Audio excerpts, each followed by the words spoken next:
हठात आज घरे पहुँची जाइए किछि गेस्ट। हेलो फ्रेंड्स, जय जगन्नाथ। मु प्रीति प्रभा। आज सकाळटी किछि एइभଳି आरंभ होइतिला। स्वामी करिथिले मते रोसई रे हेल्प। रोसई करथुवा समय रे हठात आसिक पहुँची जाइए किछि गेस्ट। देखिला बेलकु माई सासू एवं मामू ससुर से माने आम घर पाखरे थिबा जगन्नाथ मंदिर को आसीथिले पूजा करिया पई। मते भी कहिथिले बाहरिया पई। मु भी बाहरी पड़िथिली। समस्ते मिसी जाइकी जगा दर्शन करथिले। सेठी बहुत सुंदर रे जगा दर्शन हैला। बहुत भलो मध्ये लागिला। समस्ते मिसिकी सेठी फोटो किछि उठेइथिले। समस्ते मिसिकी पुष्पांजलि मध्ये दबाको ठिया हो जाइथिले। घर को फेरिला बेले देखे तो सासू बसिकी काटुचंदी परिबा।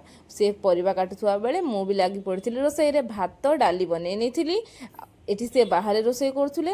मो नणंद एमान समस्त मो नणंद से माने रूम रे बसिकी चिल करथुले। ये होचंदी मोर सबुठारु साना नणंद। तांको एक्सप्रेशन देखि मु तो पूरा बाया ही जाइथिली। मु बनै नेथिली मंचूरियन। एतिकी भितरे खाइबा सर जाइथिला। वीडियोटी भल लागिथिले लाइक शेयर एंड सब्सक्राइब करिया को